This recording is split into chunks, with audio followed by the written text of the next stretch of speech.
Paul, Mich déjà, première chose, à 3 jours du départ, comment là vous vous sentez? On se sent bien, il fait meilleur qu'hier, déjà hier il pleuvait donc là c'est plus agréable et puis non, tout va bien, le bateau est prêt, on a quelques petites... on était avec les enfants ce matin, la question des enfants c'est toujours sympa et puis voilà, non ça se passe bien, on a commencé à regarder un peu la météo parce que les conditions météo on va dire se précisent et puis on essaie de se reposer aussi. Toi Michel? Bah écoute, on a profité tranquillement du Havre, avec l'équipe à continuer de surveiller les préparatifs et puis on regarde un petit peu ce qui se passe chez la concurrence, l'activité, un petit peu de météo, un petit peu de rien, voilà. Donc plutôt en forme. Là l'idée c'est qu'on va parler un petit peu de ce qui vous attend là dans les 3 prochains jours et un peu sur le rythme, notamment du sommeil que vous allez avoir à bord. Question qu'on a eue. C'est quoi votre rythme à bord à deux? En fait, Paul fait la nuit, parce que c'est un oiseau de nuit, et moi je suis là sur le pont le jour. Et donc je dors la nuit, et lui il dort le jour. Et donc ça va se passer comme ça. Non, c'est des conneries. En fait, grosso modo, on va se relayer. Il n'y a pas de quart, c'est aussi ça qui est l'avantage du double, c'est que c'est assez souple. Il n'y a pas vraiment de quart préétabli. Grosso modo, toutes les 2-3 heures à peu près en fonction des conditions météo. Le jeu, c'est que le bateau il marche le mieux possible. Donc si on est un peu fatigué, même au bout de 2 heures, 2 heures et demie, et qu'on sait que pendant ce temps-là, l'autre il s'est bien reposé, on va le solliciter pour nous remplacer. Et puis bien sûr, forcément, toutes les manœuvres, on les fait en double. Sauf les petits réglages, les manœuvres très simples, on peut les faire tout seul.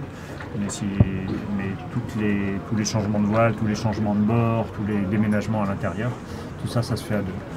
Donc on est quand même assez souvent, mine de rien, en double à bosser ensemble. Et puis il y a aussi toute une partie qui se fait, un qui est sur le pont qui fait marcher le bateau et l'autre qui est à l'intérieur quand c'est l'heure des nouveaux fichiers météo et des grandes réflexions stratégiques. Il y en a un qui bosse à l'intérieur sur l'ordinateur, l'autre qui continue de faire marcher le bateau. Parce que forcément le bateau faut qu'il aille le mieux possible tout le temps, donc tout le temps quelqu'un devant. Donc du coup là il n'y a pas de bataille pour récupérer le Poufali en premier là. Non, on n'a pas besoin on n'emmène pas de sac de couchage ni de couverture. On va dormir assez souvent tout habillé d'ailleurs, en ciré, prêt à sortir. Et un seul pouf habille, ça suffit largement, puisqu'il y en a un dehors tout le temps et il n'est pas prévu qu'on soit à deux à dormir en même temps. Ok, et comment vous vous réveillez d'ailleurs? Parce que si, comment on se réveille? Comment on se réveille? Pas d'alarme. Tu vas voir à l'intérieur, ça fait du bruit. Alors après il y a des réveils, il y a plusieurs phases on va dire, il y a plusieurs types de réveils. Il y a le réveil d'urgence quand il y a une manœuvre et puis il y a le réveil quand on change de quart et qu'on n'est pas pressé, là on va pas forcément trop brusquer le réveil de l'autre, mais il y a des réveils où il faut que ça se réveille vite. Bon, qui prend le lead du coup là? C'est qui le chef entre vous deux? C'est lui. Mais non, mais en fait ce qui est bien c'est que les transats que j'ai fait d'habitude on était vraiment sur des horaires calés et là je pense que c'est bien d'avoir, je vais expérimenter un nouveau fonctionnement qui est un peu plus souple et je pense que c'est intéressant. Bon, là on était sur le sommeil, on va parler un peu de la peur à bord. Est-ce que vous avez déjà eu peur à bord? Ouais, déjà eu peur, oui, et puis toujours un petit peu peur surtout. Jamais eu de grosses peurs, de souvenirs. Les grosses peurs, on va dire que j'ai eues, c'est plutôt quand il y a des problèmes de sécurité sur les autres bateaux. Parce que heureusement, moi, j'ai jamais eu de problème, on va dire techniques qui m'ont donné raison d'avoir peur. Mais donc ça, c'est vraiment la grosse angoisse, qu'il arrive un problème soit à nous, soit aux autres bateaux autour. Et après, sinon, on essaye d'avoir peur un petit peu tout le temps. Et justement, ça permet justement de garder un peu d'adrénaline. Et puis aussi de faire attention, de faire attention à ce qu'on fait, de pas trop se relâcher en fait. Et voilà, c'est ça qui est difficile sur des courses qui sont longues parce qu'il faut maintenir un niveau, on va dire, de stress minimum. De vigilance. Voilà, vigilance, stress, on l'appelle un peu comme on veut, peur. Il y a des mots qui sont positifs et négatifs, mais bon, ça veut tout veut dire un peu la même chose. Justement, et c'est ça qui est difficile, de ne pas avoir justement trop d'engagement pour pas se fatiguer trop vite, mais justement de ne pas non plus tomber trop bas en vigilance et s'endormir. Et justement, c'est là que je dirais une avarie peut arriver ou une bêtise qui peut justement faire qu'on tombe dans le bateau par exemple, on se blesse bêtement et la course elle est quasiment finie parce que on n'a pas fait attention à la prise qu'on avait sur le bateau et on a glissé, on s'est fait une entorse. Et voilà, ça c'est des choses bêtes qui peuvent arriver et ça ne doit pas arriver. Et ça, c'est ce que vous redoutez le plus ou pas? C'est quoi? Redouter le plus, non, parce que sinon on va pas être efficace pour ce qu'on a à faire au quotidien. Par contre, c'est sûr que on va dire c'est en tâche de fond derrière, de ne pas se blesser, de ne pas abîmer le bateau. Mais il ne faut pas qu'on soit focalisé là-dessus, sinon on ne va plus être efficace du tout pour l'essentiel.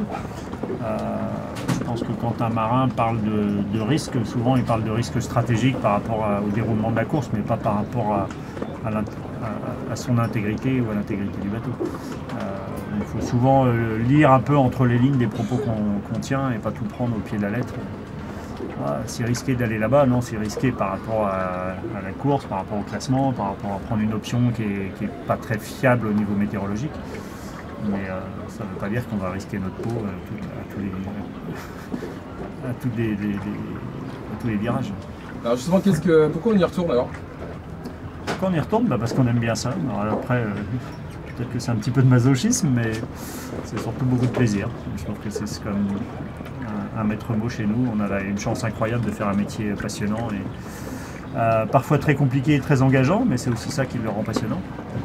Et donc autant le faire avec passion que c'est clair qu'on ne va pas au bureau. Il y a aussi l'aspect, j'imagine, motivation à bord, de vivre des choses on va dire intéressantes, de prendre du plaisir, mais il y a aussi tout l'aspect compétition, qui je pense d'être deux compétiteurs malgré tout. Il y a aussi le plaisir dans la compétition, non? Avant tout, même, malgré tout, je pense que oui, c'est le fil, on va dire, le fil conducteur d'une course, c'est la compète. Hein. C'est pour ça que les gens aussi nous demandent toujours à chaque fois, est-ce que c'est long de partir aussi longtemps, loin de ses proches, de la terre, etc. Et en fait, nous, le temps passe très vite, parce que justement, en toile de fond, on a toujours la compétition. Et forcément, une course, elle est toujours beaucoup plus agréable quand on est devant. Et quand ça se passe bien par rapport aux objectifs et au plaisir qu'on prend à bord, si on est heureux, c'est qu'on est devant et qu'on s'amuse à se bagarrer avec les autres. Donc ça, c'est vraiment ce qui est stimulant. Là, il y a un plateau qui est quand même génial, on a 20 bateaux. Donc je pense qu'on aura toujours un bateau à côté de nous pour justement se challenger. Et c'est aussi par ce biais-là qu'on prend beaucoup de plaisir. C'est un élément hyper important, je pense, de notre sport. Là, on a parlé de vous, de votre plaisir, de la vie à bord. Il y a aussi tout l'aspect à terre, il y a des gens qui vous suivent. Comment ça se passe pour communiquer vers les proches et vers l'équipe? Alors vers l'équipe, comme là c'est une course à la voile, l'assistance extérieure n'est pas autorisée, donc toute la météo, par exemple tous les choix stratégiques, on fait tout ça à bord nous-mêmes, on n'a pas le droit d'être aidé.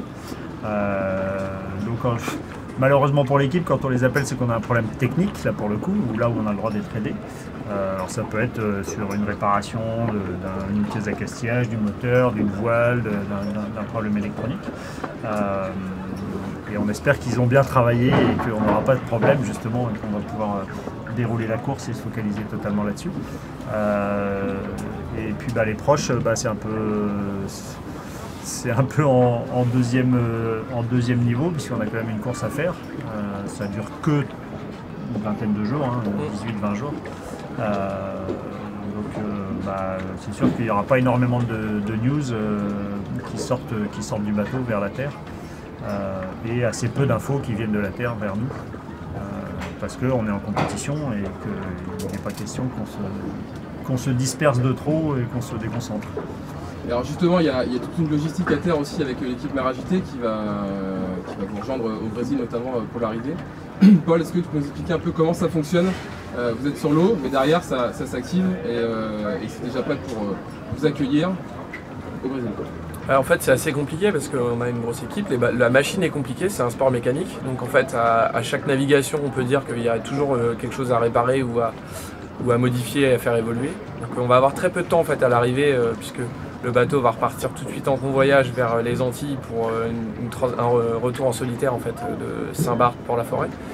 Et donc du coup, nous pendant la course, on va aussi avoir besoin vraiment de noter tout ce qui se passe à bord pour que l'équipe, déjà pendant la course, commence à préparer les éventuelles réparations, prenne des pièces de rechange pour que dès que le bateau arrive, en fait ça va être un peu comme en Formule 1 avec l'arrêt au stand, c'est-à-dire que le bateau va arriver et il va falloir en un minimum de temps le rendre performant pour repartir à nouveau. Donc ils vont avoir en plus de la logistique qui est d'emmener tout le monde là-bas, d'emmener un certain nombre de matériel, ils vont aussi devoir pendant cette période suivre ce qui se passe sur le bateau avec nous pour déjà préparer éventuellement des pièces, construire des petites pièces et réfléchir à des éventuelles réparations. Donc ça va être un échange, si tout va bien il y aura peu d'échanges et c'est vrai qu'on va devoir envoyer assez régulièrement un espèce d'état des lieux du bateau voilà, pour gagner du temps.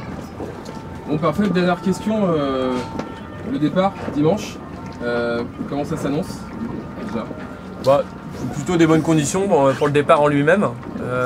C'est à peu près, on va dire, ça va se gâter un peu plus en sortant de Manche ou dans le golfe de Gascogne, puisqu'on va retrouver des conditions dépressionnaires de l'automne, donc avec des dépressions qui sont assez viriles, assez costauds. Donc va y avoir ça à gérer. Et par contre après, on va dire après quelques jours de course, les alizés, donc les vents de nord-est, ont l'air en place, donc on sait qu'à moyen terme, on va se retrouver dans des bonnes conditions de glisse et donc c'est plutôt des bonnes conditions. Peut-être voilà, faut surveiller un petit peu ces dépressions pour savoir si ça va vraiment être fort et il va falloir vraiment anticiper, faire le dos rond. Ou si au contraire il va falloir exploiter au mieux stratégiquement les petites variations de vent pour se faufiler dans ces changements de vent en fait, qui vont être assez brutaux. Le vent va tourner quand même pas mal sur les premières heures de course. Bon, dernier mot peut-être, est-ce que c'est important quand même de se sentir soutenu par toutes les personnes qui nous regardent ce soir, enfin aujourd'hui pardon, et sur les réseaux?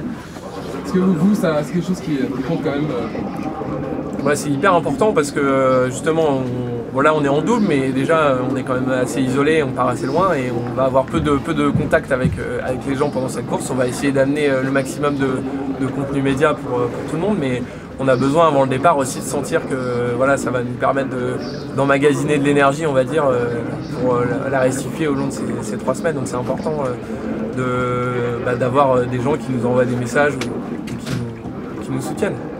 Ouais, puis ce serait bien que les fans ils nous aident un petit peu quand même, parce que quand il y a trop de vent, il faudra qu'ils respirent beaucoup pour qu'il y ait un peu moins de vent, et quand il n'y a pas de vent, comme dans le poteau noir, il faudra qu'ils soufflent dans nos voiles pour qu'on avance plus vite. Ça, ce serait sympa. On compte sur vous. Bon, vous avez entendu le message. Merci à tous de nous avoir suivis cette première session Périscope et à très vite pour le départ dimanche. Salut. Ciao tout le monde.